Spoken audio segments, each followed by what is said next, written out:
That's all. Yeah. Dude, speaking of that, like, I'm sorry, but I don't know about you guys, but whenever I'm in spaces and I have to do my business, I like keep the phone unlocked and on the back of the on the top of the toilet, like the tank on the back, so I can watch that microphone to make sure that Twitter doesn't glitch out and unmute my mic and everybody hears my stream or whatever's going on. Thanks for that, man. Yeah, and I just don't trust the tech because Clubhouse used to do it. Yeah, and you should not. Yeah, because I was having the issue with Spaces last week where my mic was showing muted, but I was not muted. Yep. Which was interesting. It was doing the old reverse, and I'm just like, man, I'm really glad I wasn't doing something compromising, during that period of time, like, beating the dog like I usually do during Spaces or something like that, or, cussing at my neighbors out the window, or getting intimate with your wife. It's, I mean, what else do you do when you're listening to Spaces? But yeah, some of them are pretty boring. I'm just going to put it to you like that. Oh, I mean, there was one earlier that Shane and I were talking about before you guys all got in. The part of, and I was like, I gotta leave. Yeah, man, I was in one of those earlier. I guess that was today. The days are kind of blending right now, but yeah, there was one, and they were just, I'm not going to say what it was, but they were talking about some stuff. I said, I need to get out of this one pretty quick because just me being in there is going to put me on another damn list that I don't want to be on. So yeah, I dropped out of that one pretty quick. Did I ever show you guys the list of labels that Twitter has on my account? Because like in the early days of Grok, you could, with the right prompt engineering, you could actually get Grok to like show you all the labels and the percentages of the labels and everything. I've got 62 damn labels on my account. Wow. Like not safe for work, like medical misinformation, like all this stuff. I was just like, what the hell is going on? Nice work. Yeah, it's like you said, good work, man. Like if you're not on every list possible, what are you doing with your life? Right? Like apparently. They should give you badges for that stuff to put on your profile, That would be dope. Like if Elon's listening, like let us put badges on our Twitter accounts, like 4 years plus of shadow ban, like perpetual. Like I wear that with pride. Earn that stuff, man. Yeah, I think Nostr, I haven't tried it yet, but they have some type of an assessment that they'll do, like a profiling that they'll do of you based on what you've posted on there so far. But it's, they don't try to hide it from you or anything. And it's, I mean, apparently it's been roasting some people pretty bad. So I've not gone through that gauntlet yet. That would be kind of cool, actually. Now that I think about it, is if a social media platform had like a like you could earn titles for like the things that you post or the conversations that you are consistently involved in. Like I'm thinking of like the old MMOs I used to play where like if you heal enough people, you get known as like a combat healer and stuff like that. Like that'd be funny as hell to have like the titles on your profile. Hey, why not? I mean, they're collecting the data. They might as well do something fun with it, right? Right? Professional arguer or like perpetual reply guy. Yeah, they are not good marketers. I will tell you that. No original thoughts whatsoever. That's true. Yeah. DEI, thanks a lot, Obama. Right. What a jerk. That guy, man, he just haunts us. You mean the female one or the? Oh, never mind. They're both. Never mind. Big Mike, dude. What a state where whether it's true or not, man. She's built like a linebacker. Whatever your feelings are on the whole thing, which I think most people are like, maybe. Like, it's not outside the realm of possibility. But it's so much possible. It's so much fun to just even like consider and throw out there, and the reaction is obviously bipolar, right? You've got, oh my god, I can't believe you do that. You're racist. You're homophobic, whatever it is, and then you got the other side that just like cracks up. Yeah. Well, it is funny though, because like you look at like historical figures, like even just past presidents, and there's a lot of them that had some weird and or not socially acceptable pleasures in their routines in their day-to-day lives, and most people, like, you bring them up and they'll just chalk it up as nonsense because it's not in the textbooks. right? Yeah. Yeah. Look at I don't know, look up a guy named J. Edgar Hoover, for instance. Man, he was into some interesting stuff. I'm glad he's not around anymore because he'd probably be sending black choppers down to my house right now. But that guy, I'm just gonna say look him up. He was into some interesting things. And all right, man, we're already getting here, but let's go. yeah, but I mean, if you haven't read Whitney Webb's stuff, get into that, and they'll talk about that entire blackmail industry that they have set up, where they're creating opportunities for people to get involved in things. I mean, obviously, we know. I mean, I'll just say Epstein. It's all over the place anyway. But that's just one. Yeah, that's just one person. But I mean, when you've got the director of the federal BI out there, and they've got so much dirt on this pervert that it's unreal. He's obviously working for somebody else.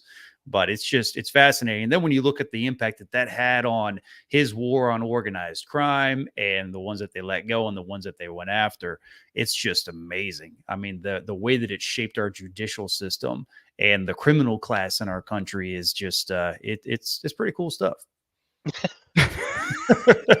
By cool, we mean it's terrifying. Yes, because to think that those important decisions are made based on who has dirt on whom, man, it's some scary stuff. Well, yeah, wild. And yeah, I mean, the idea that the entire federal police force was started and run and indoctrinated by a cross-dressing homosexual that threw outlandish parties, right? Like it's I mean, listen, guys, I went to Shane Gillis over the weekend. Fantastic, by the way. Highly recommend if anybody gets a chance to go see Shane Gillis live. His new set is killer. But in his last special out there, where he's like, oh yeah, what's terrifying is when the Vikings are coming around, and what if they were gay, right? It's like, oh yeah, man, here they come. They're gonna rape you the daughters and the wives and all that, and then they raise the little rainbow flag, and he goes, oh shit. Yeah. Oh, man. They don't want anything to do with them. It's just all us. That's it, man. It's gotta conquer the straight whites. Oh man. Are we still here? The cool part about like that information that I will agree with Gabe though is like just finding like the hidden stuff, right? Like the forbidden knowledge is always like that's the really fun stuff. But then you got to be careful and make sure you don't go down the forbidden side of getting into like the Satanism and blood rituals and all that other crap, because now all that stuff's getting drawn up too. Yeah. Oh, buddy, we are going to have such a good time tonight. Alex Svetski, I think the most anticipated guest we've ever had on the show. We've tried to do this like 3 times at least. Third time's a charm. Here we are. See you, man. And I think we're going to have a good time. Yeah, look, we got Old Salt out there. We got Lisa Huff out here getting ready to go. Man, what's up, Lisa? I think it's about that time. You guys ready? Oh yeah. All right, hold on your butts. Bitcoin Veterans is coming.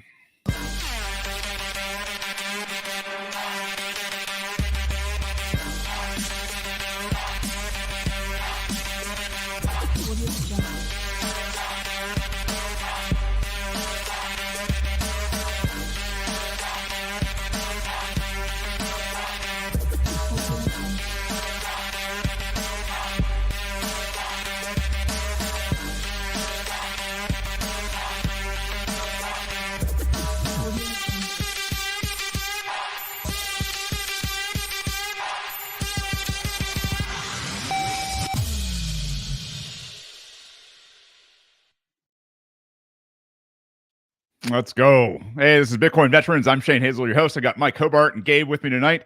Our guest tonight is the one and only Alex Svetski, which we will follow up with here in a second. We like to pay the bills around here, but Bitcoin Veterans is one of those places that we're looking to put everybody back on a mission, give you some passion. I said this, I think, last week when it was with me and Mike, and one of the greatest gifts in the world that you can give anybody is a real mission, something to have purpose in this world. And behind the scenes, Bitcoin Veterans is a lot bigger than what you see here on the show. We have a gigantic group that is getting even more gigante as time goes by, with little sects of veterans popping up and looking to do some work in this Bitcoin space. And I got to tell you, to see all of it between Operation Bitcoin, the Citadel network, the what we've got going on in mining, the entire tech side of this that you know, a lot of us big cran eating, knuckle dragging fools are good at, you know, hopefully protecting these guys with the 12-pound brains. If you got a itch and you need some action to put something to work, and you need a group of guys that's Bitcoin and knows their stuff, this is the group for you. You don't have to be a veteran. You can go to bitcoinveterans.org, and we will get you tuned up into the chats and get you started.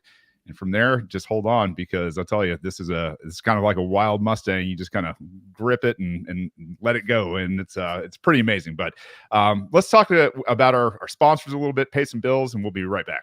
Black Sheep Ammunition. Veteran-owned and operated, Black Sheep Ammunition graciously donated 6,000 rounds to Bitcoin veterans for the Nashville Range Day event. Use Bitcoin 10 for 10% off. Black Sheep Ammunition is not made for the faint of heart. They craft ammo for the black sheep, for the watchful defenders called to hunt, provide, and protect, and for the brave patriots who boldly keep watch atop the hill, and for the weirdos who aren't afraid to stray from the flock. When courage calls you to action, Black Sheep will be there to answer. Their mission is to supply every freedom-loving American with enough firepower to get the job done twice. Check them out at blacksheepammo.com. Use the code Bitcoin10 for 10% off. Solo Satoshi is dedicated to the advancement of open source Bitcoin mining, with a steadfast commitment to the security and decentralization of the Bitcoin network. As a pioneering force in the Bitcoin space, their mission is to empower individuals and businesses worldwide with innovative, secure, and decentralized mining solutions. At Solo Satoshi, they believe in the transformative power of open source software and the potential it holds for the future of Bitcoin mining. They strive to foster a community of developers and enthusiasts who share our vision of a more secure and decentralized Bitcoin landscape. Our dedication to open source principles is at the heart of their mission, driving their commitment to transparency, collaboration, and innovation. They are passionate about supporting the growth and the development of the Bitcoin network, and they recognize the critical role that open source software and developers play in achieving this goal. By promoting and contributing to open source ecosystems, they aim to facilitate a more robust and resilient Bitcoin network, ensuring its longevity and success for years to come. At Solo Satoshi, their mission is not only to provide cutting-edge mining solutions, but also to educate and inspire others about the importance of decentralization and open source principles in the Bitcoin space. They believe that by working together, we can create a future where Bitcoin mining is more accessible, efficient, and aligned with the core values of decentralization and open collaboration.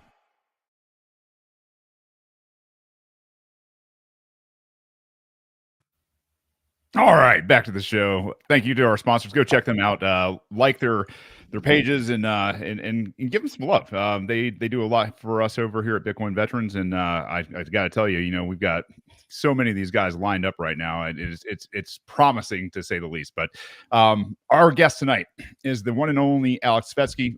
If you guys don't know, Alex is actually the first Bitcoiner that reached out to me and said, "Hey, dummy, you might want to learn some of this orange coin stuff." And you know, years later, I think I finally did. But he is the author of the best-selling UnCommunist Manifesto, an upcoming Bushido Bitcoin. In 2018, he launched the world's first Bitcoin-only savings app, Amber. He recently had open sourced the first Bitcoin LLM, the Spirit of Satoshi, and is now working on Nostr-enabled travel and community social networks. What is it? Satlantis is what it's called. Satlantis, that's right. Yes. Well, man, it is always good to hang out with you. It's good to see you again, Alex, and we're just tickled to death to have you on. Thanks, man. It's been a while. I think the last time we caught up was I think in Miami a couple years ago. So yeah, man, Yeah. it's been too long. Too long for sure.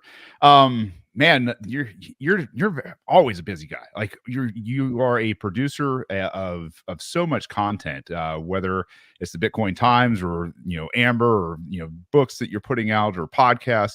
you are just a monolithic, in terms of going out here and creating content for this Bitcoin space. And I got nothing but respect for it. I think more and more and more and more people need to get on this. There's always room in Bitcoin because there's all these niches, and you've really kind of taken on this niche now where you're looking past, what happens when we get into a Bitcoin type of society, where we've actually crossed the Rubicon and there's no going back, and where are we going? And I think it's a great question, because if you're not planning 10, 20, 30, 40, 50, 100 years down the line, what are you actually doing?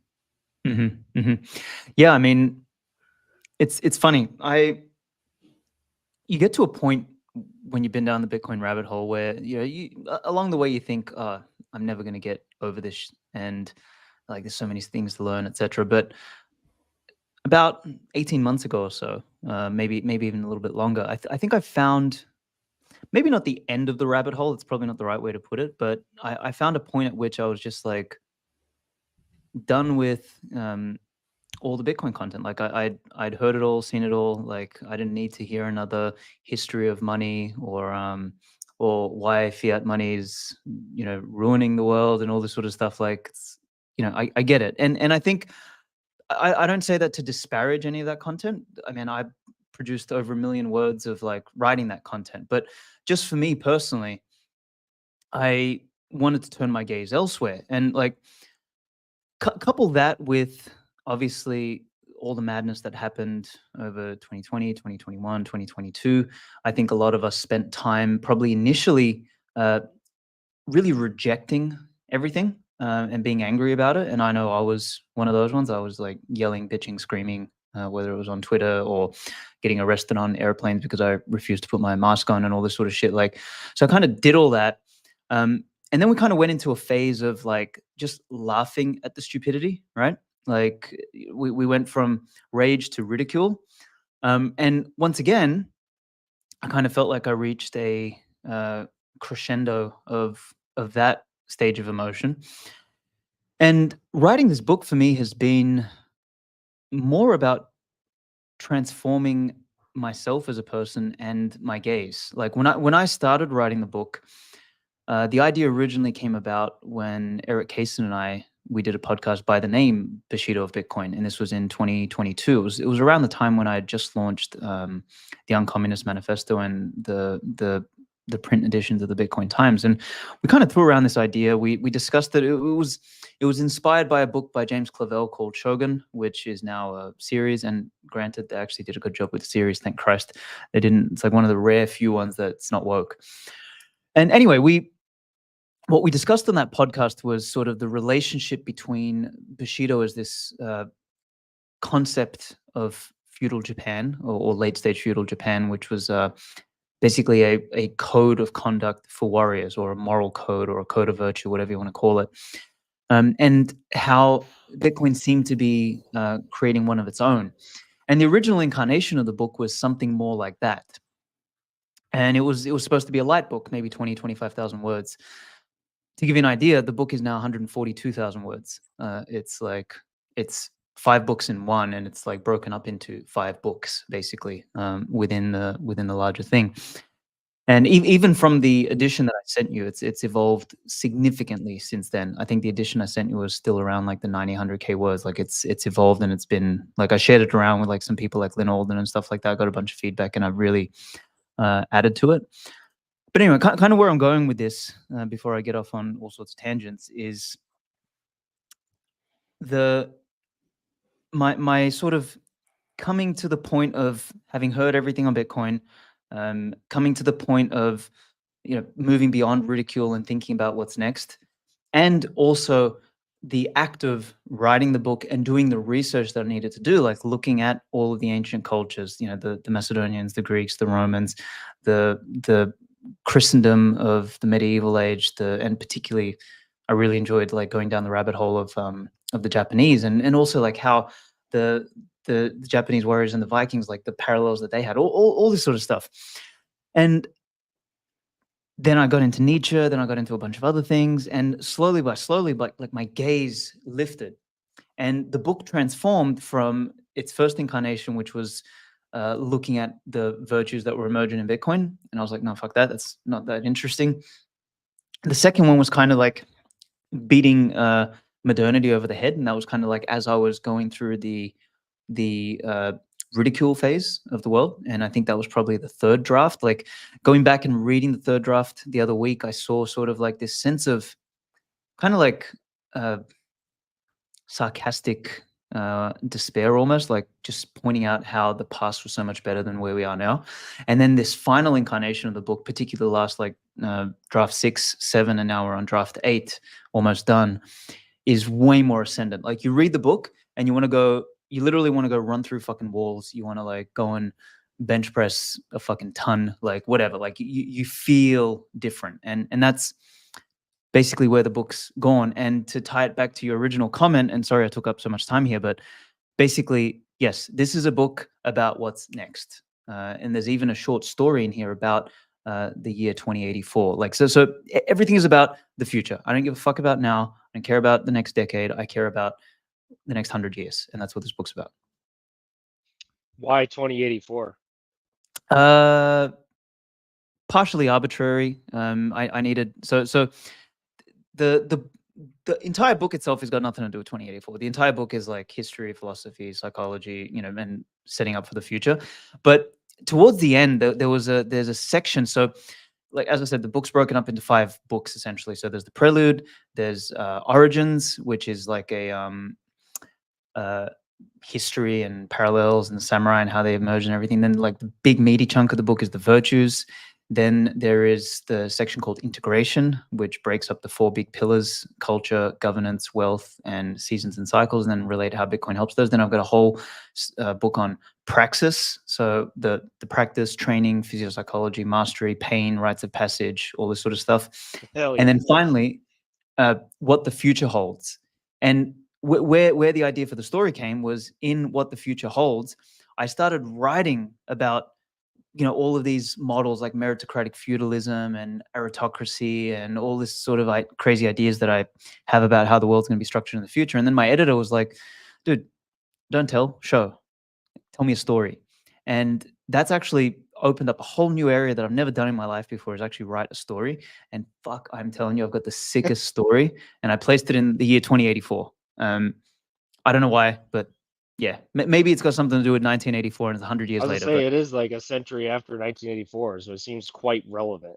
Yeah. So anyway, I'm stoked, man. I'm sure you guys noticed I was looking at my screen for the last like 5-10 minutes, and I was ordering your book. Like I'm looking forward to getting that copy, man. Especially between the virtues, which I would like, if you're willing, I would like to hear what the virtues are that you have listed in the book, and then talking about getting into that future of 2084, because like I think one of the things that makes it relevant, and one of the reasons why maybe you did subconsciously tie it in, is that without the warrior class, 1984 is all but like guaranteed to come about. Should we roll the video? Yes. yeah, let's do it. All right, let's do it.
Damn.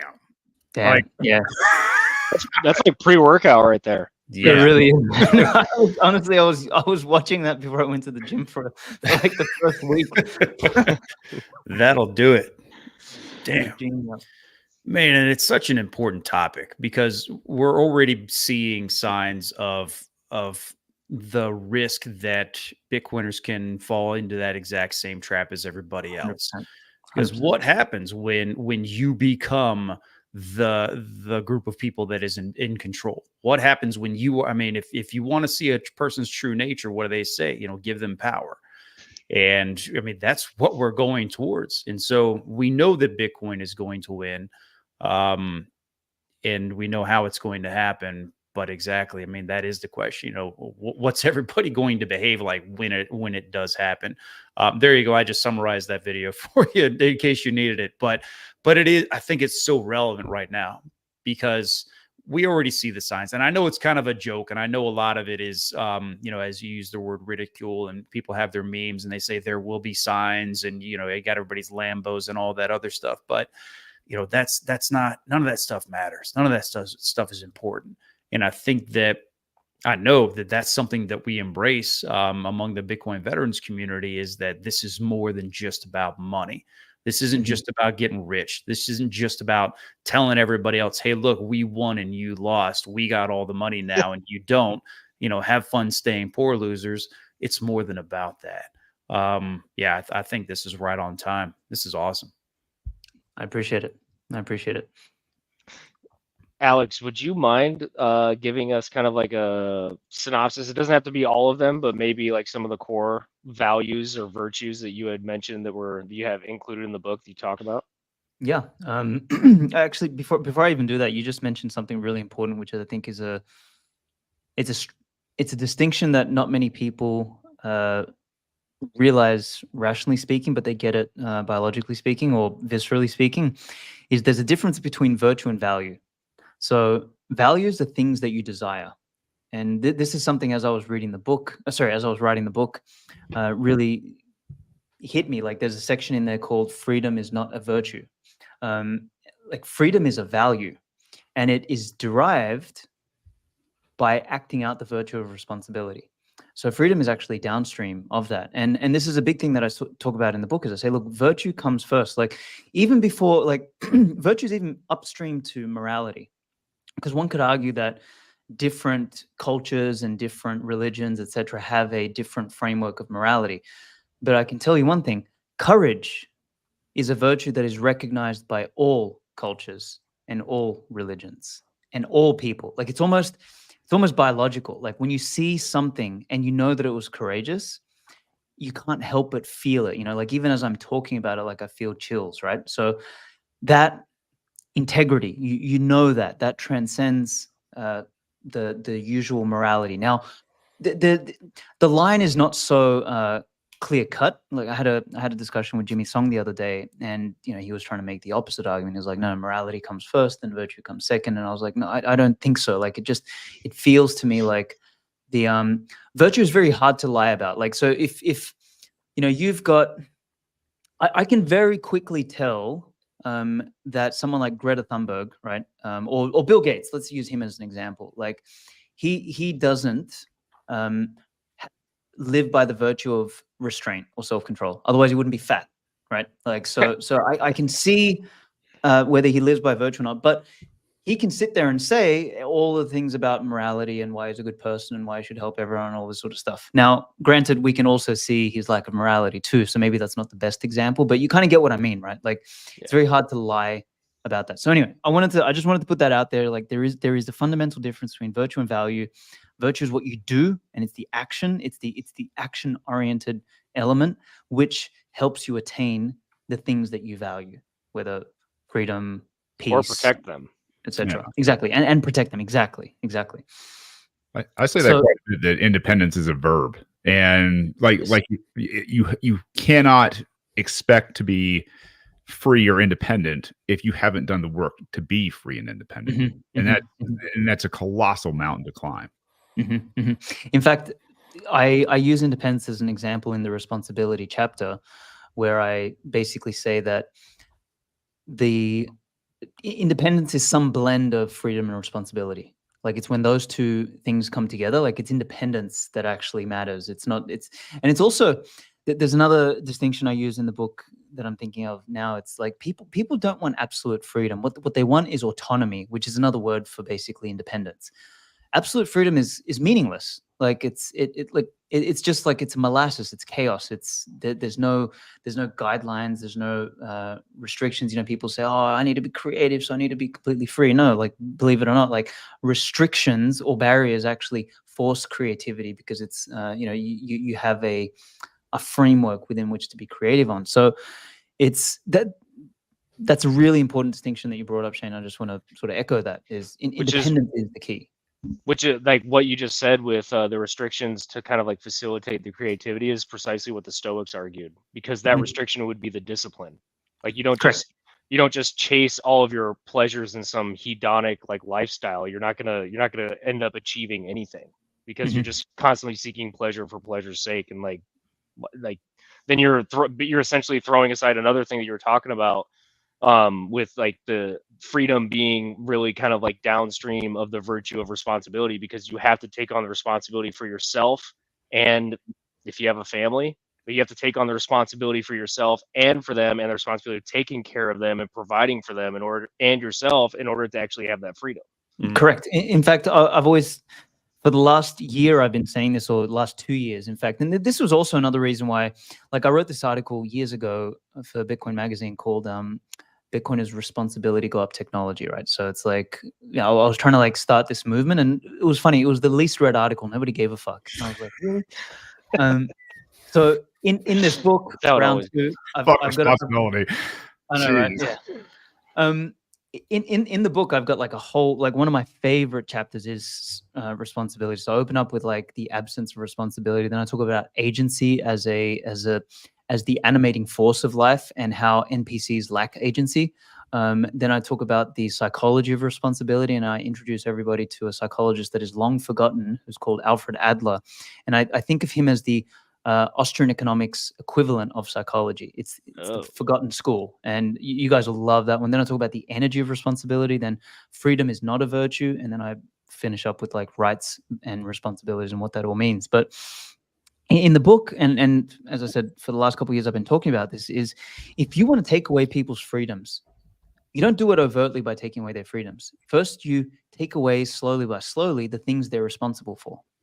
And then you don't have to worry about the freedoms, because once you renounce your responsibility to said thing, you no longer have the freedom over said thing, right? So like you like, if I put my money in the bank, I'm not free to do whatever I want with my money because I've given the responsibility to the bank to hold the money, right? So I was the other week actually, a friend of my wife's asked about Bitcoin. And I mean, I don't talk to anybody about Bitcoin anymore these days, but she knew for whatever reason and was asking about like self-custody and things like that. And I was explaining like how the wallets work and, you know, what happens if you lose your keys, et cetera, et cetera. And, you know, it just struck me once again, you know, typical normies, like the comment was, oh, wow, that's really scary. I wouldn't trust myself to, I mean, at least she was honest. She's like, I wouldn't trust myself to hold my own keys because I will lose them. And what I kind of replied to her was, look, that's the price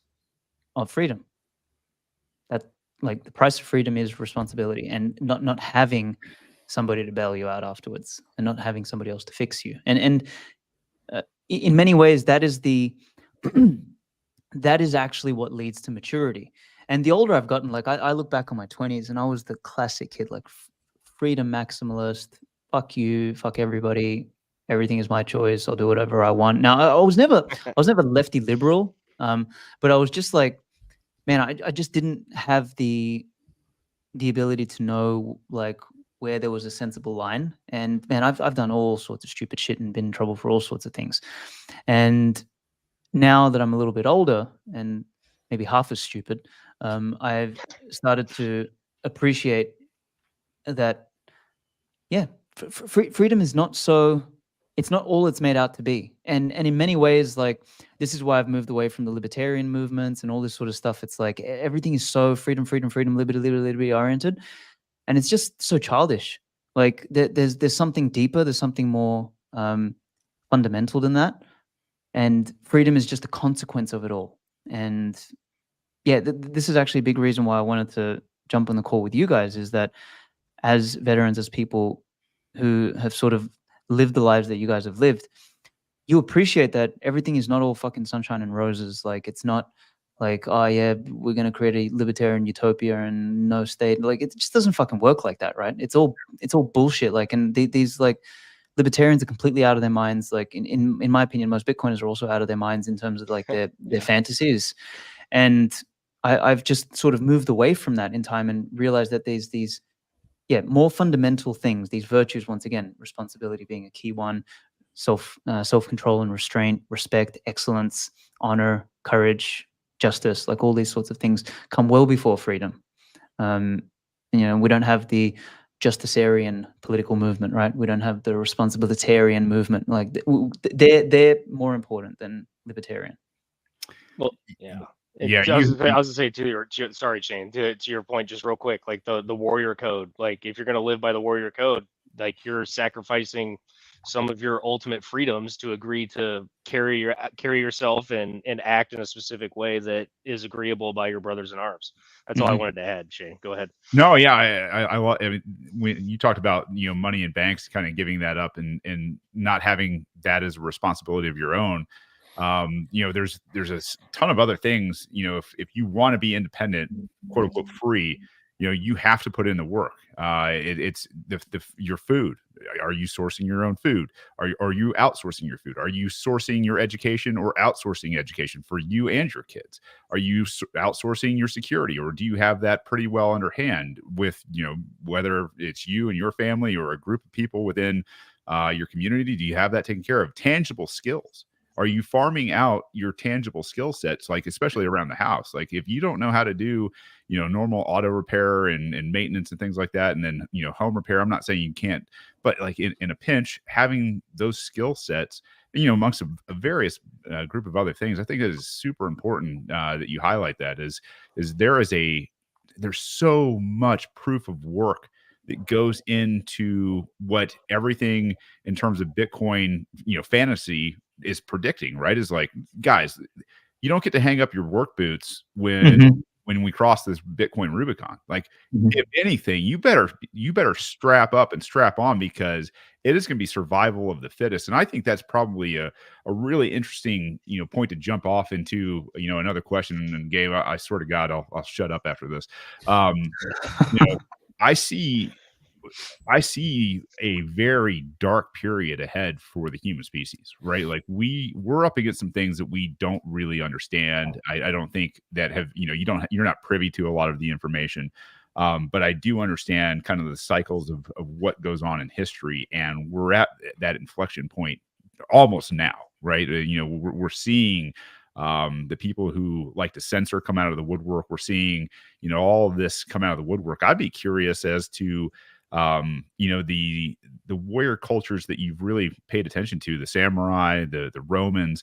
What do you draw from those populations of warriors that's going to help us get through this transition period from a fiat standard into a Bitcoin standard? Good question. Obviously, the virtues as a basic thing, but instead of harping on about that, because I think that's obvious at this point, is like these warrior cultures established and developed these virtues for a reason, and that is to establish and build a cohesive, strong, powerful, integrated culture, because a warrior culture sort of lives at the edge of life and death, and they need to have the strongest possible culture to survive. But beyond that, I think one of the things I talk about in the book, I talk a lot about war and peace, and I kind of frame peace more as a vice than anything else. I kind of talk about peace as the intermission or the period between activity. It's not something to aspire to. It's something to use before your next period of war or battle or conflict, right? And I think the premise that we're all going to make a bunch of money, everything's going to be okay, I think is false. I also don't think everything's going to completely fall apart and we're going to have zombies and we're going to be cannibalizing each other and eating each other and all that sort of shit. I don't think sort of either of those extremes are real. But somewhere within that range, the world will find itself, right? And depending on where you are, depending on what you know, depending on what other things you've developed around you, you may need to fight. And whether that is physical fight, whether that is an intellectual fight, a psychological fight, whether that is familial, whether that is community, whether that is whatever, the capacity for violence or the capacity to attack and not just fucking wait to defend, but sometimes like you need to take the initiative and take the hill, because if you don't, you leave room for the enemy to take that hill, and then you are playing defense. You are on the back foot. So I think that's one of the things, like the most successful warrior cultures took massive initiative and were not afraid to be violent. So one story I might use here is when Alexander and his army defeated Darius the second time.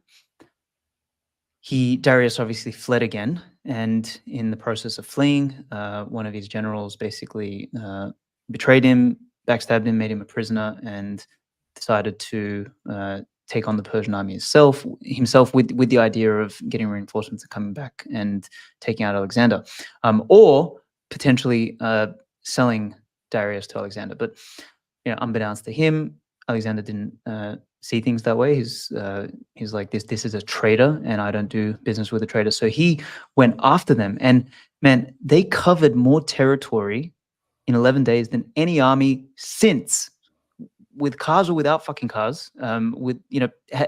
Nobody has ever crossed that amount of space in the history of humanity since. And that kind of initiative really set him apart. Like, he was able to go and do things that other men were not willing to do. Like when they had to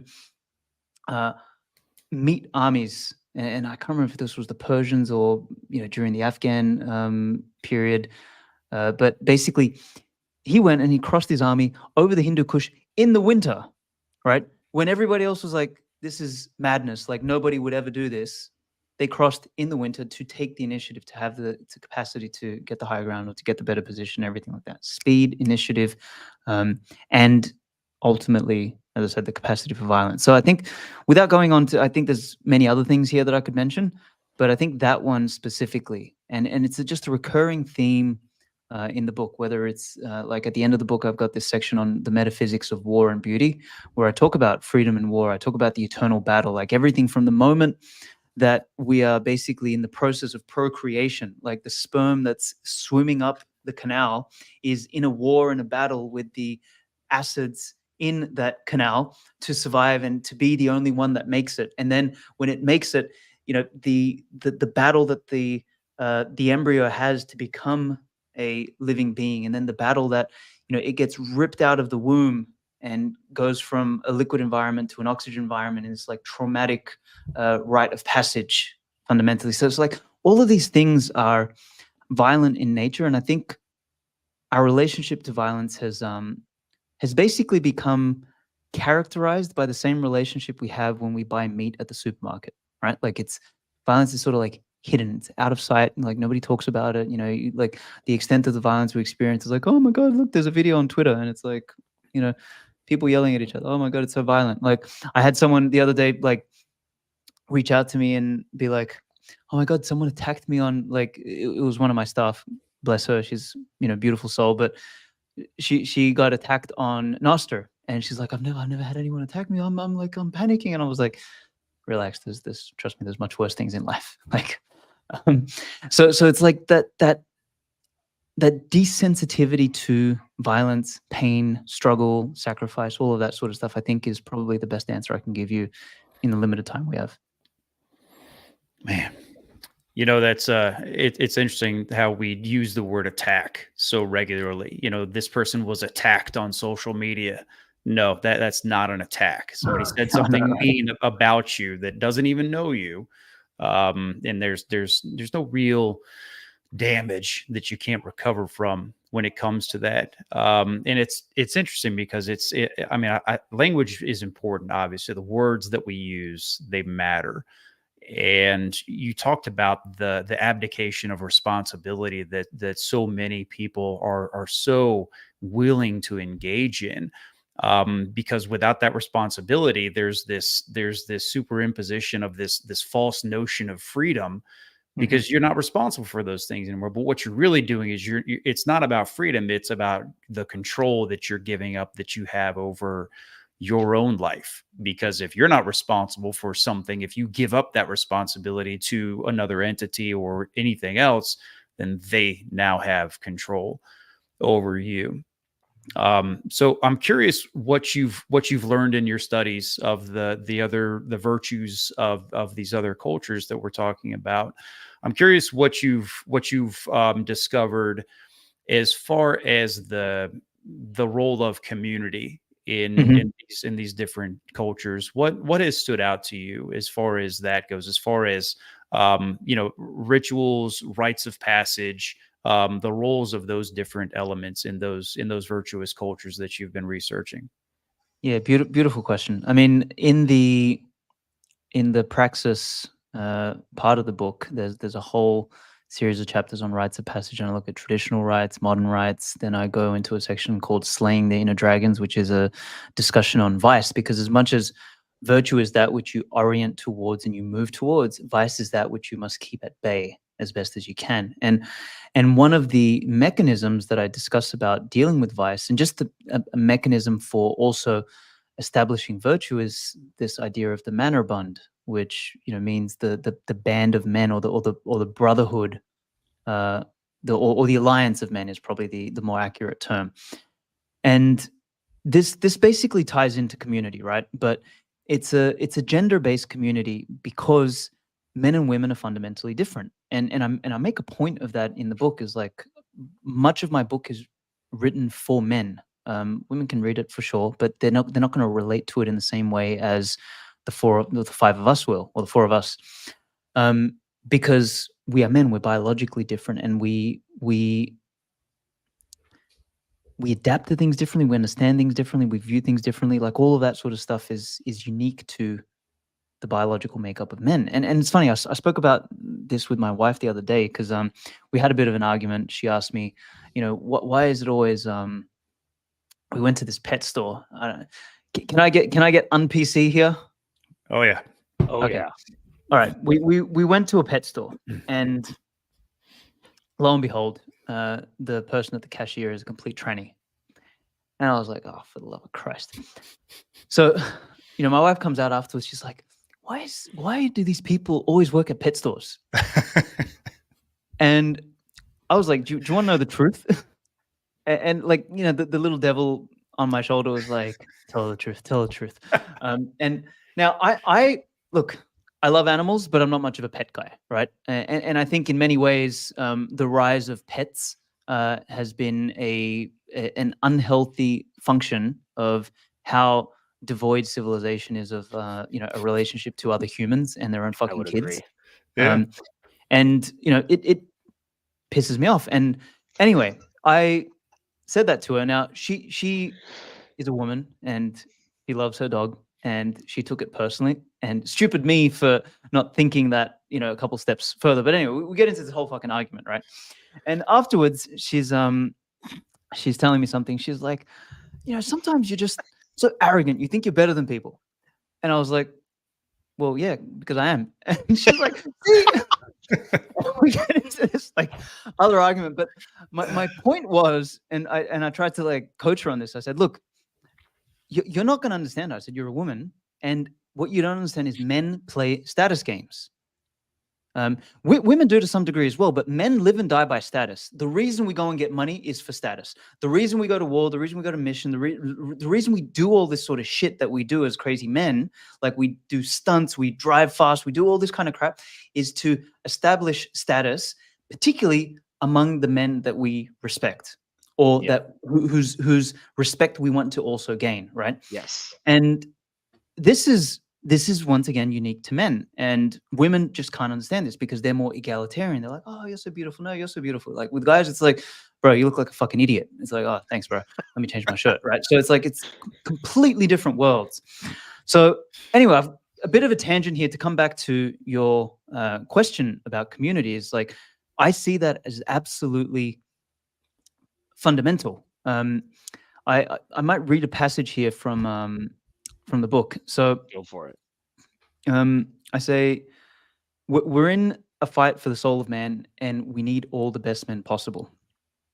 If you're not in an environment that pushes you to be the best, if you find yourself alone, frustrated, or perpetually online, then it's time to venture out and literally construct this manner bund in real life. Get off Twitter and go to a Brazilian Jiu-Jitsu dojo. Go hunting or camping with a group of men and build a bond. Take it upon yourselves to build an all-male bar or an all-male fight club. Or gym, sorry. Go build a business or a house together. Get physical, do something dangerous, use technology where applicable to feed your mind and connect with like-valued men, not like-minded. And then I say these online connections can turn into offline tribes, but you have to move beyond the keyboard. And that basically, yeah, just ties into this idea of community. And to sort of just make one last connection is Christianity did this quite well over many centuries, is they used the church as sort of like the centerpiece of community in order to help people deal with vice. In fact, even less so than inspiring them to virtue. It was more about like confessing your sins and doing all that sort of stuff, but they used community as a mechanism for that. So fundamentally, like you look at the way the modern world functions, it's inverted. Like the attack is on communities, and the push is that we're all in this together as a whole fucking 7 billion people, which we're not. We're different racially, ethnically, intellectually, morally, values-wise. Like we're different in so many fucking ways. It's not even funny. But apparently, at the global level, we're in this together. While at the community level, go fuck yourself, right? So it's inverted, and we need to like revert that into the right orientation, and community is fundamentally central to that. And like I bash on about that in here, like in the culture chapter, in the governance chapter. I talk about tribalism and territory, and how territory is a fundamental biological driver that actually sits upstream even of sex. Like there's a whole book by Robert Ardrey called The Territorial Imperative, which will like blow your fucking minds. He's like the Austrian economics equivalent of anthropology that no one likes to talk about as well. So like I've got all of this stuff in there, but anyway, I'll shut up there. I hope that answers the question. Yeah, absolutely. Yeah, and it's completely right, and it's interesting that today, if you do view things in an averted way like that, and you talk about that, then you're seen as being isolationist or xenophobic and hating everybody else. But the strongest societies and the most virtuous, successful cultures are the ones that they focused on what was going on inside their own perimeter, and that's who they looked out for first. Because who can possibly bear the burden of being responsible for everybody on the entire planet, of having to worry about every single person on every single corner of the globe, and to even think that, even to have the arrogance to believe that you are the one who has to look out for everybody else. At the same time, you're missing what's right there in front of you. You're not looking out for your own tribe. Yeah, I think that's outstanding. And at the same time, people are outsourcing their masculinity by not engaging in their own communities. And that's why, televised sports are so popular with people, is because they'd rather watch other people do masculine things than get out there and do it themselves. Man, that's fascinating. I can't wait to read this book. Yeah, 100%. I think I want to mention one other thing there, just that echoes exactly what you said, which is when you're on a plane and the thing is going to crash, they tell you to put the mask on yourself first, right? Like, so you need to start with yourself first, right? Jordan Peterson talks about cleaning up your fucking room first. Now, I'm not a big fan of Jordan anymore. I think he's going all weird, but whatever. Like the point still stands. You clean your own room first. You look after your own people first. And a great place, which, funny enough, just from the leftists, just gets a lot of hate. Funny that is Dubai. Like Dubai and the United Arab Emirates in general, they look after their own people first. Like they're very open. Anybody can go there. Anybody can become a resident, but you cannot become a citizen. Only the Emiratis hold citizenship, and as an Emirati, you get everything at half price. You get gas at half price. You get banking at half. You get everything at half price. So you get looked after first as an Emirati because you are the citizen. You are the ethnic nation. Like the word nation actually means of shared birth. People don't fucking understand this stuff, but you are of shared birth in that territory. Everybody else is a guest, and when you go there, you sense that they're extremely polite. They take care of you. You are a guest in their home, but you do not have the same rights as your as the average Emirati. And the leftists will go on, oh yeah, but they got slavery and all this sort of shit. No, motherfucker, people go there from other broken countries so that they can earn some money because they're allowed in and they're not allowed fucking in anywhere else. So they go there, they earn some money, they live respectfully. If they break the fucking law, they just get chucked on a plane straight out, never allowed back in. Simple. Like that is the way to run something. I've got a lot of respect for that. And that is literally an example of the correct community first, culture first, ethnicity first. Like it does that, and then everything else second, versus the inverted shit show that we've had in the West. And if you really, really, really want to see the results of both, go watch a time lapse of Dubai from 1980 to now. Yeah. It was a fucking desert patch, and it's now a city metropolis in the middle of the desert. And in the same 40 years, San Francisco, who adopted the opposite philosophy, went from one of the greatest cities on earth to a fucking place where people take a shit on the corner and, will not get arrested if they steal less than $900 worth of shit from the shop. Like, there's your inversion. Mm-hmm. Yeah, and they've done it at scale. That's the incredible thing. They've taken care of a population. They've got a thriving nation. Honestly, they're oil rich and energy rich at that. But they're not actually that oil rich. Dubai's not oil rich. This is another, like, I mean, the UAE is, but Dubai is actually not oil rich. Yeah, trading port. But yeah, Abu Dhabi, yeah, I was going to say Abu Dhabi, but yeah, the same nation, and they have scaled. You mentioned faith just a little while ago, and I was wondering, in the future as we move through this, what is your practical application for, and not so much faith, but we'll call it faith, not religion, spirituality, within this Bushido, where where does it play the roles, and is it going to be prevalent, do you think? Yeah, I think so. Towards the end of the book, there's a section where I discuss, like, kind of what I said in the beginning, how virtue transcends morality and stuff like that, but virtue also transcends beliefs, right? Virtue transcends culture, virtue transcends all of these things. Virtue is the thing that two people who might be enemies can notice in each other and respect. So a great example I use in the book actually is from the period of the Crusades, and it's not hitting me off the top of my head, but it was Saladin on the Islamic side, and I can't remember who was on the other side, but how even in war, and Saladin is known to this day as one of the greatest Muslim conquerors in history, and he fought and he took back a lot of territory. After he died, that territory was given back and all this sort of shit. But the way he behaved, the honor he conducted himself with, was second to none, and he begrudgingly earned the respect of his enemies. Now, to me, virtue is the ability to look at even someone who might be your ideological enemy. I have a different belief. I'm Islamic, you're Muslim, you're Muslim, Christian, whatever, right? But to be able to ally around virtue and to know that that is fucking vice that we're looking at there, and we can set our beliefs aside. You can have your beliefs as Christian, you can have your beliefs as Muslim, as whatever you want, but we can align around virtue. And that's kind of the call to action at the end of the book. I say, look, there's a lot of heat between libertarians and fucking conservatives and, the Nietzscheans and the BAPs of the world and the dissident right and the Christians and the fucking all this sort of stuff, right?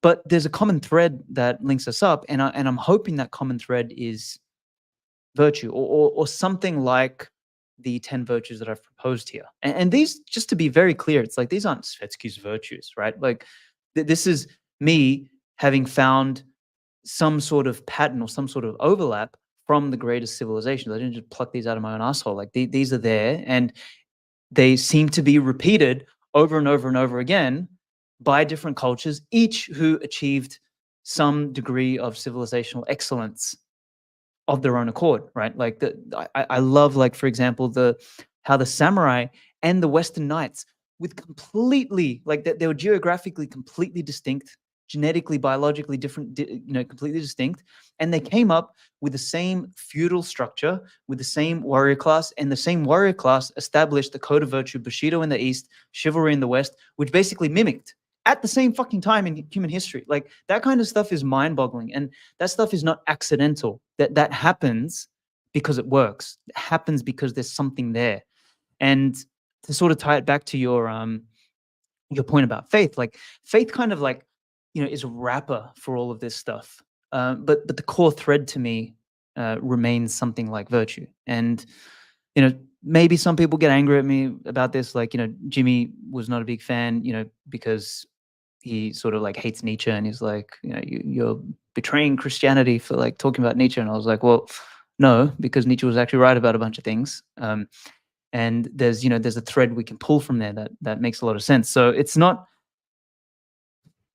about dropping your faith. This isn't, like, I very specifically say in the book, this isn't a new religion. This isn't like you drop Christianity, now you're a Bushidoist. Like, doesn't work like that. This is a code that you can live by, that you can wrap with your spiritual beliefs, if we want to put it that way. Solid answer. I mean, I wasn't looking for anywhere. I was actually leaving space for Mike and Gabe to jump here with the question. No, that's yeah. Faith and spirituality is one of those things that I look at in terms of the warrior class, and it doesn't matter, right? It doesn't matter, if you're a student of Islam or Christianity, or it doesn't. To me, that's not the piece that matters in the warrior class. The warrior class, the outstanding warrior class is kind of, one of those things I think that it derives its own respect from the communities that it's in to begin with, right? It's like, it's just kind of the laws of nature. Like, if you steal from those guys, they're going to do extremely bad things to you, one way or another. If you're young enough, maybe you'll just be taught a lesson.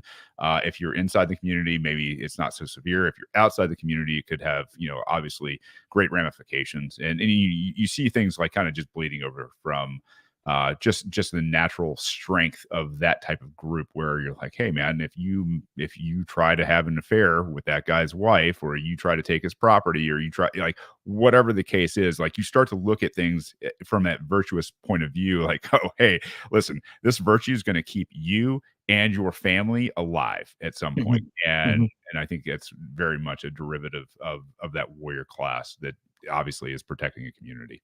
Yeah, there's a high degree of accountability in that kind of an environment, and that's a big part of what these virtues represent, and then what that kind of community, to hit on Gabe's point from earlier, does, right? Like, there's, this is one thing I've got a problem with many religions. They're very guilt driven, and warrior culture are actually shame driven, and that's different, because guilt is a little bit more internal, and guilt in many ways actually weighs you down. I think it's one of the potential or arguable weaknesses of Christianity. It's got many positive traits, but, like, the feeling of guilt is, in many ways, is the reason why the West is collapsing today. Oh, we're guilty for colonizing, we're guilty for this, we're guilty for the Holocaust, we're guilty for this, we're guilty for everything, and now all of a sudden let's just let fucking everybody in, and let's destroy our country so that we can become like the Africans that we apparently colonized, right? So, like, guilt, I don't think, is very healthy, whereas shame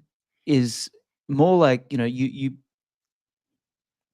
warriors, like, kind of like what I said about the relationship between guys earlier, right? Like, you put a shirt on and it's like, bro, you look like a fucking dork. Take that off.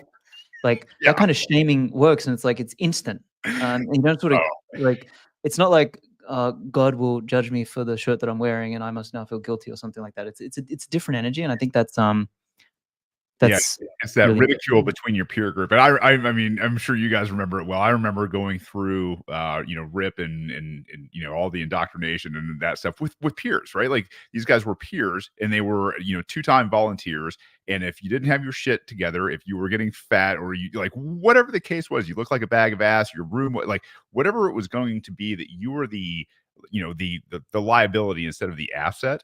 Then the shame and the ridicule just was profound and well deserved, because if you're trying to uphold the standard, right, and that standard is, hey, we live and they die, and that's kind of the standard, like how far can you take that? And that shame side of it is what absolutely keeps the greatest warriors and warrior tribes, I think, at the helm. Is like who upheld the virtues the highest and pushed it the farthest and said, hey, this is the way we are, and if you don't like it, well, hey man, there's the road over there. Yeah, Well, to Alex's point is like shame sparks or inspires action, while guilt like keeps the individual like at bay, or like kind of like withheld, right? Because like when you're guilty, you don't want to act at all. But when you're shamed into something, like, hey man, we're gonna go do this thing. If you're not out there helping us, like something's gonna happen. So like you better get your ass up and get out there and join everybody, right? Yeah, it's like that. I'm going to paraphrase the quote, but something like shame is a goad, like to honor, right? Like it goads people, or a goading to action. And Alexander the Great, once again, is a person who used this to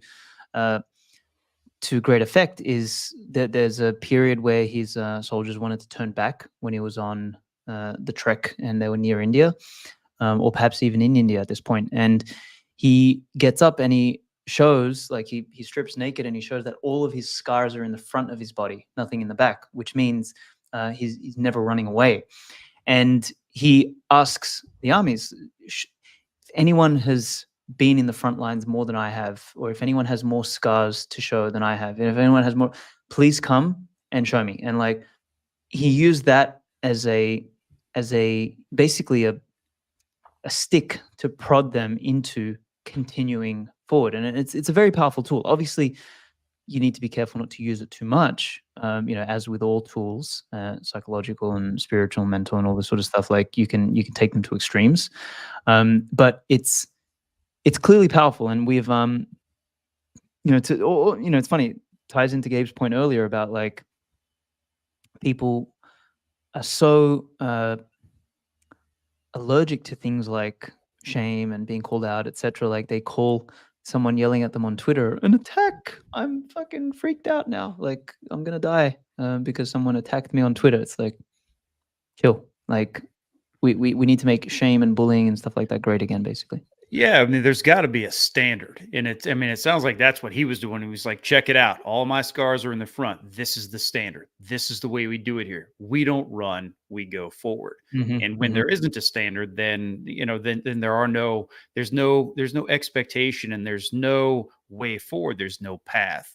And it's funny because, I mean, if I would say to anybody listening to this, if you're not in a group of people that are going to hold you to a standard, and they're going to call you out when you're not meeting that standard, you need to find a new group of people, because you need someone that's going to tell you that your shirt looks stupid, or you need someone to tell you that you're getting fat, or that you're getting weak, or that you're doing something stupid that you should be doing differently.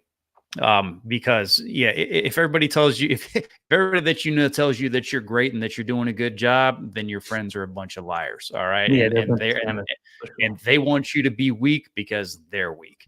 So find a group of people that's going to bust you out, and that's going to keep you held to the standard. Hey, I know we're kind of moving forward in time, but I'm curious. So we've got a lot of veterans that are listening to this, and other non-veterans, and just people that I believe that your message is going to resonate very, very strongly with. What would be a call to action that you would share with them as they're preparing their minds and looking for ways to live a more virtuous life? Let me answer that by reading a little passage here, which ties into exactly what you said. It says, "Your band of brothers should be selected carefully.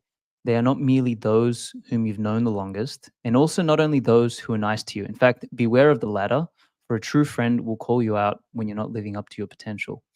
Your truest friends in that sense are those who might come off as assholes because they're unwilling to waver or to watch you violate your own standards. Just being in their presence is like a rite of passage. They are your reminder to wage war on vice, and you are there as you are their reminder.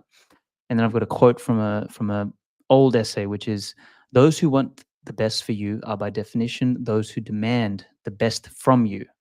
These are your true friends. These are your community. These are the remnant. In order to be among them, you must be the best and most honest version of yourself. There is no greater aspiration in life.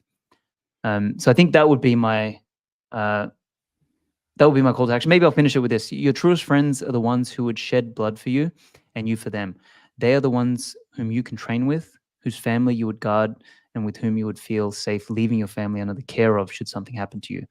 That they are those you practice and sharpen your wits with. So it goes sort of on and on about that sort of thing, but that would be my humble call to action for everyone. That is outstanding. Thank you. Very powerful. I mean, geez, P, that's poetic even. I told you, it's not a Bitcoin book. Like, there's no bullshit here about history of money and yeah, we used gold for 5,000 years. Who gives a fuck? The more important thing.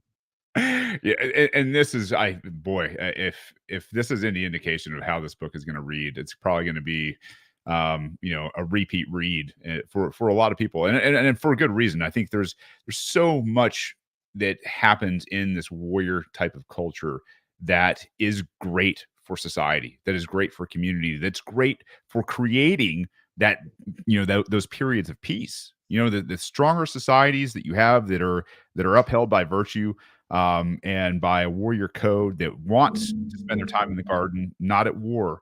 Man, I really, I pray for these kind of things. It's like, let's do as much as we can to avoid it, but at the same time, do everything and then some to prepare for it.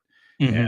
And this group of guys, I got to tell you, Alex, we've found an amazing group here within Bitcoin Veterans, where we do a lot of these things. We go out and we suffer together. We go through spiritual learning. We go through the rigors of the elements together, and it's one of those things where it's such a blessing where you see these guys go out into the elements and they suffer and they laugh in the face of it hysterically sometimes, right? And they laugh together in the face of it. Yeah, and boy, what a treat to have, somebody, and that's why Bitcoin Veterans is open to everybody, is because, somebody who hasn't, been in combat or in the military or whatever can lend so much just brilliant advice and practicality to this mission that we're all on. It's like, all right, guys, yeah, hey, we've got an amazing technology at our fingertips right now. It's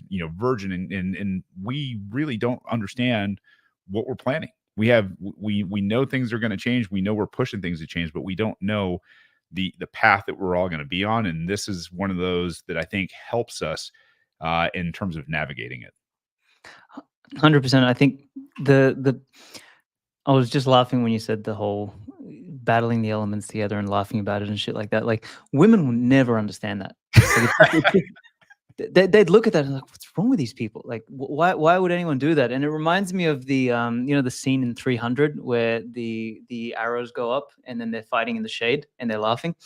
Like, that kind of character is only really found in that warrior sort of class. Like that gene, it's almost a gene. It's not in every it's not in every human being for sure, and it's not even in every man. Like, it's a small subset, and it's special. And I there's another part in the book that I'm thinking now is I say, could you imagine in the feudal times, because I do a whole section on defending feudalism as a superior form of social governance than democracy, which basically anything is better than democracy. Maybe not communism, but kind of like, that sort of shit I put in the same bucket. Like, I call it equalitarianism in the book. But I talk about, could you imagine one of these blue-haired fucking hippies during the samurai age, like during the feudal Japanese age, going and gluing their fucking hand on the Takaido Road where the samurais are going past? Well, No, you can't for two reasons. Right off. Exactly. So for one, they'd be decapitated. But for number two, like it wouldn't even happen because there was a level of duty, respect, and reverence embedded within the society. So that's why you didn't have these fucking blue-haired hippies sticking their hands on the road, right? So this kind of stuff, it's these are all symptoms of a deeper sickness, and I make a huge argument actually in the book, and this is actually one of the things that will probably jolt Bitcoiners reading this book. I actually make the argument that it's the upstream problems are not all related to the money. Yeah. And a bunch of them have to do with basically the erosion of, how do I put this delicately? You don't have to. You don't have to. You know, candy coat this.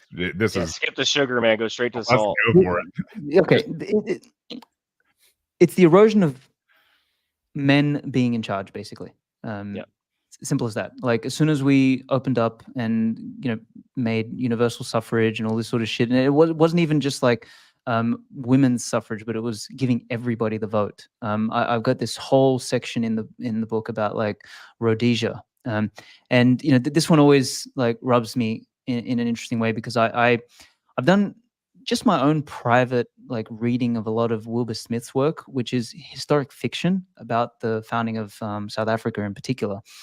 And one of the books sort of veers into the story of Rhodesia. And then as I did some more research there, I really discovered what the reality of that story is. And, you have Bitcoiners walking around with these, $1 million, $1 billion, $1 trillion Zimbabwe notes, right?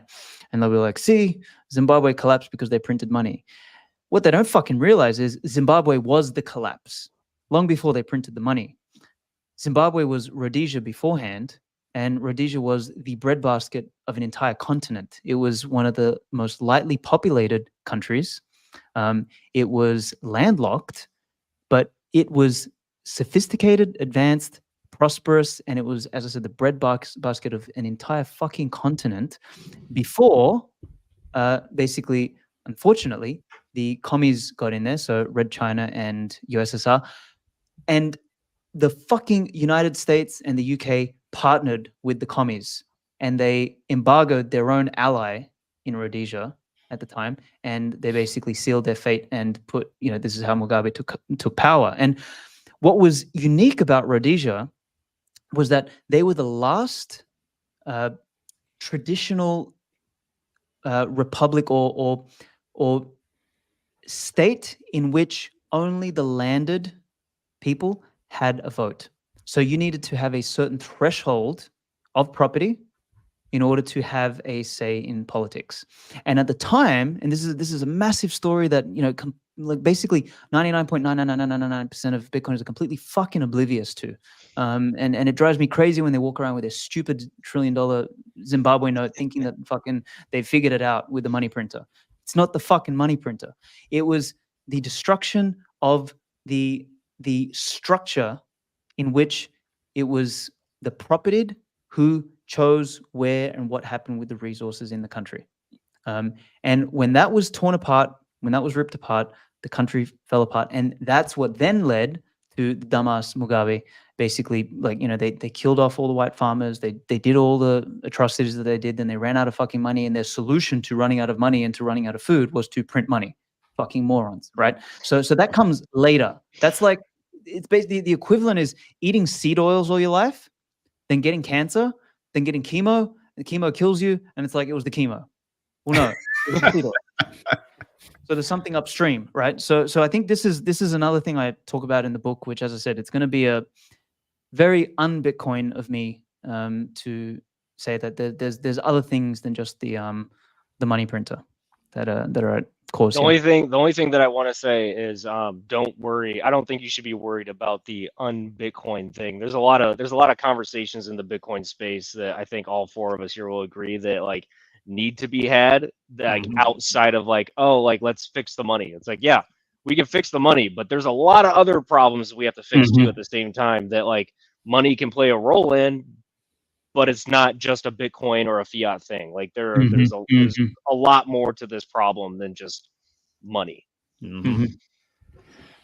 Amen. Yeah, setting a trend is never fun, right? Like when you've got to take all the slings and arrows. But I think this is a space for it, and I think the space needs it. So kudos to you for not only writing the book, but for having the guts to put it out there. It takes a much bigger man to sit there and say, you know what, this is what I think. I'm going to say it, and I've got a lot of research to back it up, and history as well. I want to be real cognizant of your time here, Alex. I know we only got you for about another minute, not even that now. But I want to say thank you first and foremost for doing all of this and then sharing it with this crowd. I'm super excited to read your book, my man. Thank you, man. I just want to say also thank you guys for running an incredible show, even though I didn't read any of the preliminary work. Sorry, Randy. My apologies.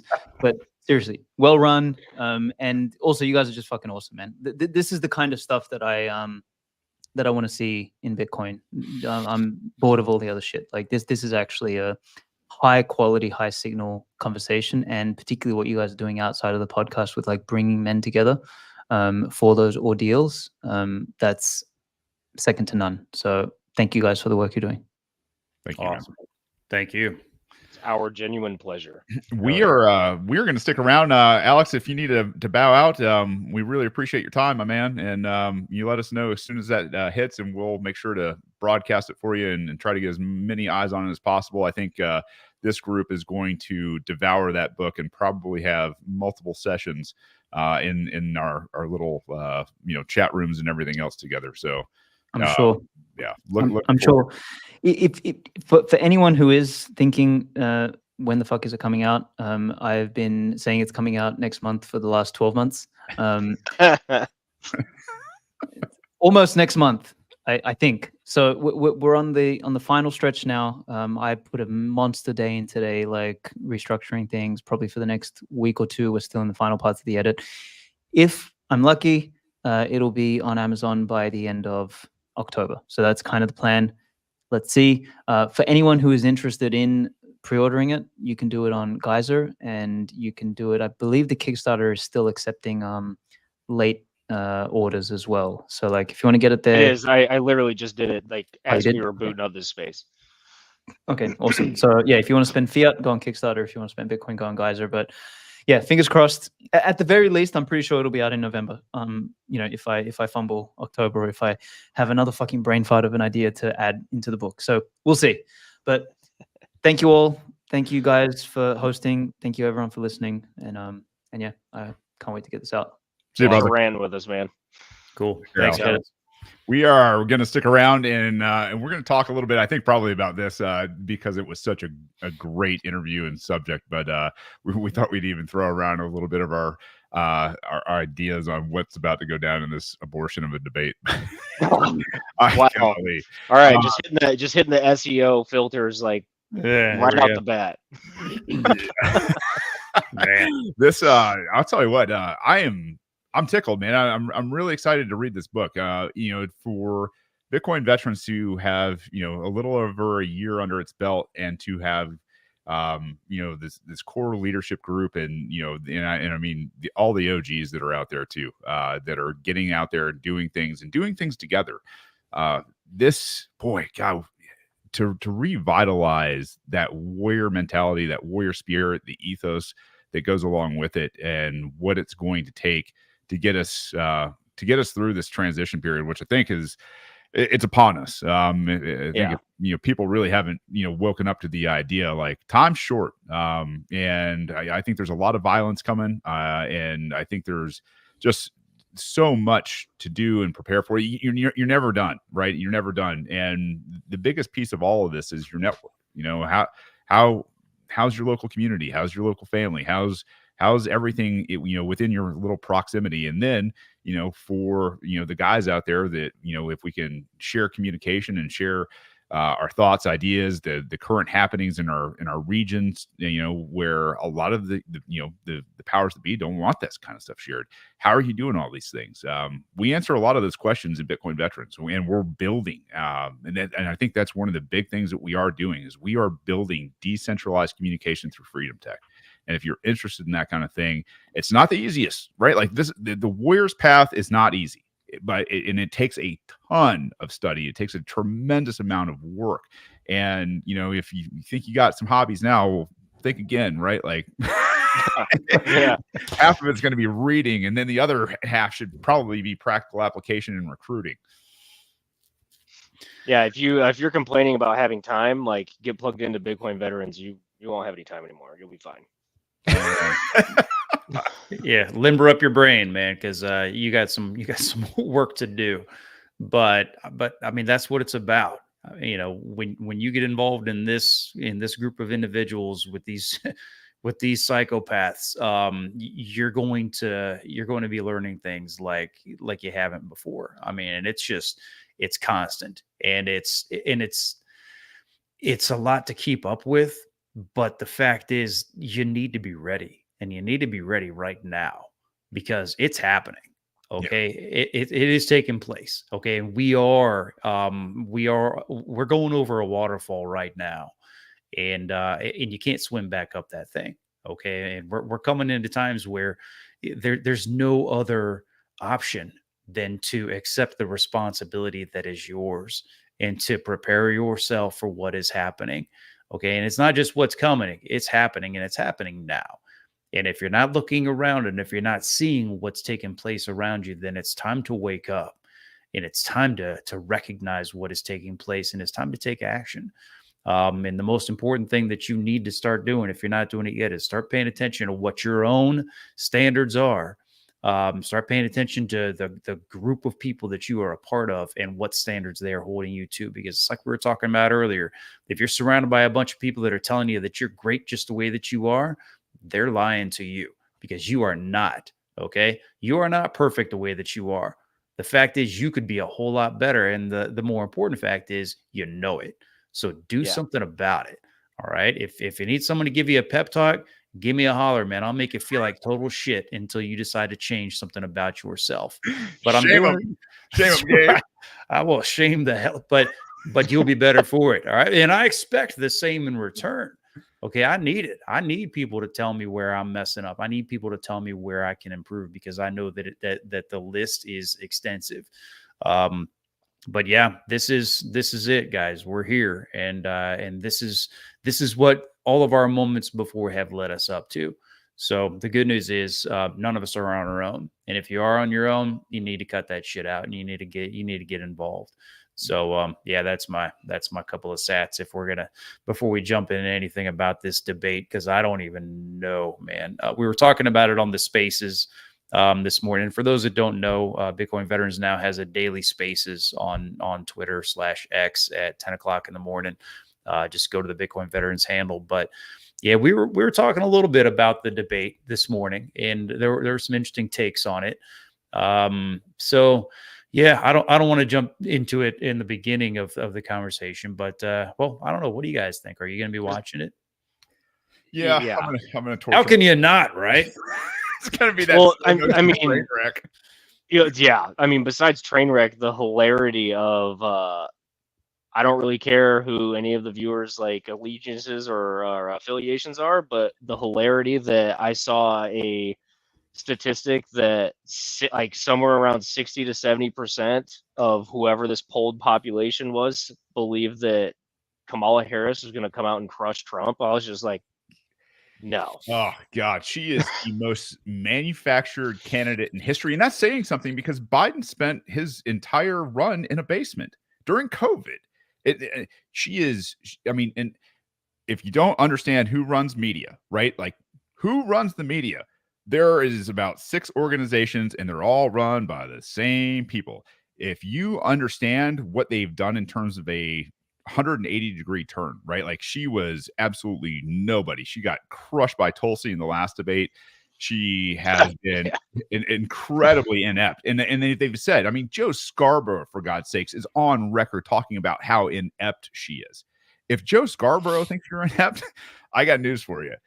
Then you go from zero to hero because she can take the money that Biden has raised, and now she's the candidate because she's got the greatest possibility of a giant war chest, and that's your hope and opportunity. And the entire media organization flips for you and goes, oh yeah, hey, we've run this poll and this poll.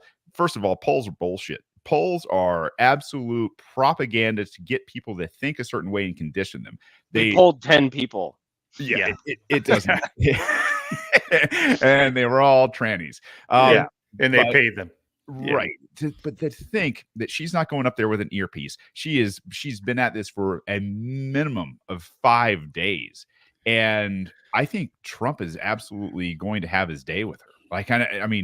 There's no amount of prep for this lady that can possibly do it. And honestly, I wouldn't put it over the chaos agents that are out there to go out there and do something to make this event not happen. Wouldn't that be something? Yeah. And it's, as far as her preparation goes, she's been working with a Trump impersonator, having mock debates with this individual. So I guess they spray tanned somebody and gave him a wig and had him yell at her about stuff. Mr. Garrison. Yeah. And it's, somebody was, I think it was Jordan earlier. He said that they should have put in Shane Gillis in there. Oh yeah. But think about that. I mean, think about where her mind is right now. Think about the level of pressure that she is under. And I was thinking, actually Lisa Huff was saying that, one of the best things that Trump could probably do is just stand there and just be completely quiet and just let her just do whatever. Or to take a saying from Old Salt that they used one time was just let her get out there and step all over her own dick and stay out of the way. Okay. Go for it. Because if she talks long enough, she's going to reveal undeniably how stupid she actually is. Yeah. No, go ahead. I was gonna say, which is perfect because Trump learned that from the last election cycle. He talked too much and didn't let Biden dig his own grave. Yeah. And the last debate, he let it. He was just like, all right, I'm just gonna let this modafinil Adderall lubed up freaking comatose zombie of a moron just continue he's not even tripping over his own dick at that point. He's literally digging his own grave. Yeah. Maybe with his dick. I don't know. And he did too. Shortly after that, what they say in a week, he will not be the presidential nominee anymore. That was it for him. And the thing was, remember, there was a rule where they muted the microphone of the person who wasn't speaking. And that was the worst thing that they could have done to Joe Biden. And you'll notice that they changed the rules for this one, and there are no mutes on the microphones. So they're opening up the door, hoping that Trump will continue to interrupt and look like a bully. And so she can say, stop it. I'm talking right now. Yeah. Like she did in that, that famous moment where I'm talking. Exactly. Oh. And so, yeah, I want to see a picture of the crowd, and I want to see Tulsi Gabbard sitting down there looking at her doing this. Done, bitch. Exactly. Well, one of the things that besides primarily the stuff that you brought up, Gabe, with the weirdness of the transition from supporting Biden to supporting Kamala. Yeah. There was a lot of rumors in the transitionary period between that, which was probably 18 months. There was a period for a while where I was hearing rumors on Spaces in particular of political pundits coming in and talking about how there was a lot of animosity and frustration within the Biden campaign because they were wanting Harris to just get out of the way, right, for the campaign. And she just refused to because she knew her position. She was like, no, I'm not getting out of the way. I don't care what you guys think of me. Maybe I still want the possibility of gaining the presidential spot. And then it just so happened that because they didn't pay attention to how stupid and incapable Biden is, that once he had the absolute travesty of debate with Trump and the embarrassment was put on the world stage, they're like, okay, hey Harris, let's revisit that conversation that we had. It can't be as bad as Biden's performance. I mean, what happens though? I think tonight is going to test that. Yeah, I agree. And what happens? I mean, seriously, anything could happen. It's live. Obviously, there'll be a delay.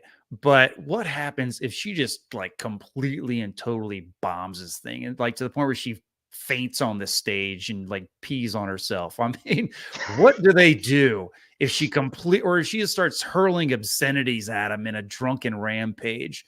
What are I hope because Wouldn't the that be clips will great? be perfect. I mean, either way, tomorrow on Twitter, I mean, there's gonna be some entertaining content out there, man. Because I know the memesters, they're just sitting there waiting like that dude behind the tree to jump on in all over that gobbly content and do something fun with it. Because I mean, she's gonna drop some fun stuff tonight. I know she is. Yeah, and the only thing Trump has to do, going to be the hardest thing for them in the world, is show some class, right? Show some class and shut the fuck up. That's all you got to do tonight, man. Don't say shit while she's talking.